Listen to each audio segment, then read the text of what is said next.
তো গত পর্যায়ে আমরা এই পর্যন্ত দেখেছিলাম। তো এই পর্যায়ে আমরা আরেকটা গুরুত্বপূর্ণ বিষয় দেখব, যেটা হওয়ার হামেশাই অনেকের কাছে কনফিউশন মনে হয়। আর সেটা হলো, এই যে দেখুন এখানে আমরা ডাবল ইকুয়াল টু ব্যবহার করেছি, তাই না? আবার সিঙ্গেল ইকুয়াল টু ব্যবহার করছি, আবার অনেক সময় আমরা কি করি যে ট্রিপল ইকুয়াল টু এই ধরনের ব্যবহার করি। তো অ্যাকচুয়ালি বিষয়গুলো কি এবং এগুলো আমরা কেন ব্যবহার করি এবং আহ, কি কারণে ব্যবহার করি, কোথায় কখন এটা আমরা ব্যবহার করব। তো এই বিষয়গুলো নিয়ে অনেকেরই কনফিউশন লাগে যে বিষয়গুলো কি অ্যাকচুয়ালি। তো একটা শর্ট টিউটোরিয়াল এটা, এর মাধ্যমে আমরা এই বিষয়গুলো দেখবো। যেমন ধরুন আমি একটা ভেরিয়েবল নিলাম যে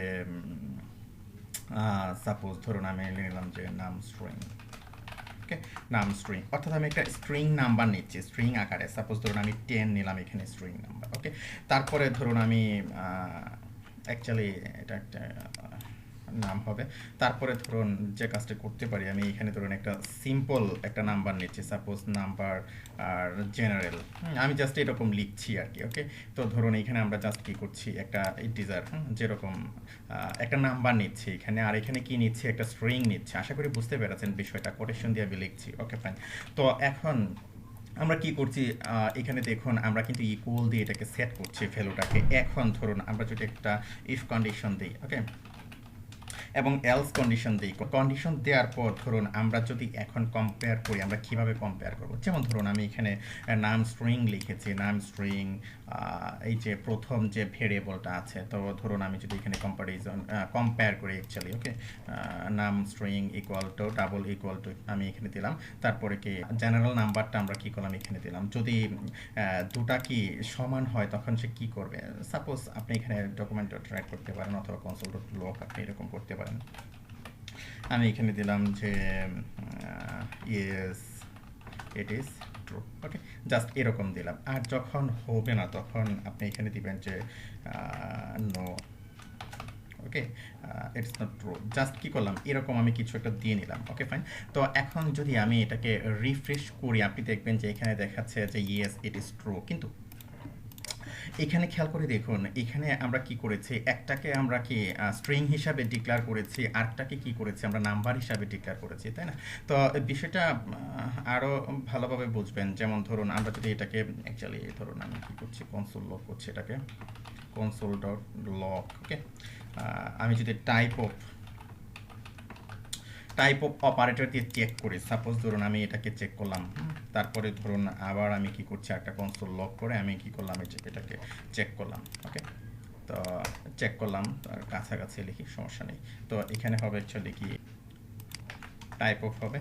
তো সেভ দিলাম। তো সেভ দেওয়ার পর ধরুন আমি যদি রিফ্রেশ করার পর আমি যদি ইন্সপেক্টে যাই, আপনি এখানে দেখবেন কনসোলে গেলে এখানে দেখবেন যে স্ট্রিং দেখাচ্ছে এবং নাম্বার দেখাচ্ছে। কারণ কি, এই যে প্রথমটা কিন্তু স্ট্রিং, আমি যখন প্রথমটাকে টাইপ অফ অপারেটর দিয়ে চেক করলাম, সে কি করছে, স্ট্রিং রিটার্ন করছে। অ্যাকচুয়ালি আমাকে দেখাচ্ছে যে কি এটা স্ট্রিং, আর দ্বিতীয়টা কি অ্যাকচুয়ালি নাম্বার, তাই না?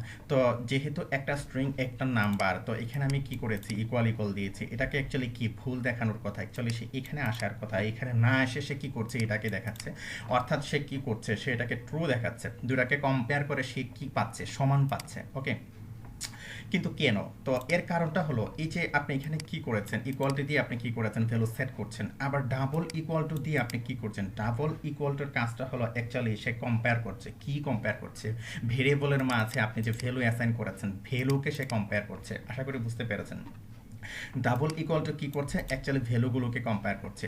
আর আপনি যখন এখানে ট্রিপল ইকুয়াল টু দিবেন, তখন সে কি করবে, তখন সে ভ্যালুর সাথে অ্যাকচুয়ালি এই যে আপনি ভেরিয়েবলের মাঝে ভ্যালু রেখেছেন, ভ্যালুটাকেও সে কি করবে, চেক করবে। সাথে সাথে তার ডাটা টাইপ, অ্যাকচুয়ালি আপনি কি করেছেন, এখানে স্ট্রিং ডিক্লেয়ার করেছেন, এখানে নাম্বার ডিক্লেয়ার করেছেন। সে কি করবে, তার ডাটা টাইপকেও সে চেক করবে। যখন সে দুটাকে ডাটা টাইপ চেক করে সে পাবে না, তখন সে কি করবে, সে এখানে যাবে। অ্যাকচুয়ালি ডাটা টাইপ যখন চেক করে সে দেখবে যে দুটা সেম ডাটা টাইপ না, একটা হলো স্ট্রিং একটা হলো নাম্বার, সে কি করবে, তখন এখানে চলে আসবে। ওকে, সেভ দিচ্ছে। সেভ দেওয়ার পর যখন আমি এটাকে রিফ্রেশ করলাম, আপনি দেখবেন যে এখানে চলে আসে ইয়েস ইটস নট ট্রু।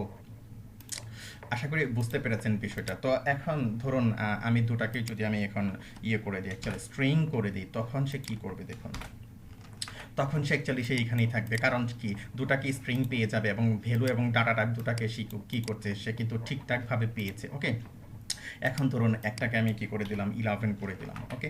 11 করে দেওয়ার পর আমি কি করছি, রিফ্রেশ করছি, no it is not true. কারণ কি, সে কিন্তু এখানে ভ্যালু সেম পাচ্ছে না, কিন্তু ডাটা টাইপ সেম পাচ্ছে। তো সে কি করছে অ্যাকচুয়ালি, সে যে কাজটি করছে ডাব ট্রিপল ইকুয়াল টু, সে আপনার ভ্যালুটাকেও চেক করছে, আবার কি করছে ডাটা টাইপটাকেও কি চেক করছে। যখন ভ্যালু এবং ডাটা টাইপ দুটাকেই সে কি করবে, চেক করে সমান পাবে, ঠিকঠাক পাবে, তখন সে কি করবে অ্যাকচুয়ালি প্রোগ্রামটা রান করবে। তো এটা হলো অ্যাকচুয়ালি মেকানিজম। তো এখন ধরুন কোথায় কখন আপনি এগুলো ইউজ করবেন, তো বুঝতেই পারছেন কোথায় ইউজ করবেন। এটা হলো অ্যাকচুয়ালি একটা স্ট্রিক্ট কম্পারিজন।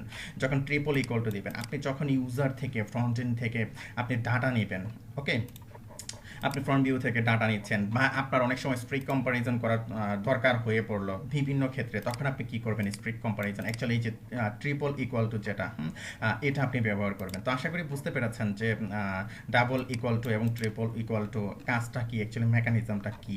তো ওকে ফাইন, ধন্যবাদ।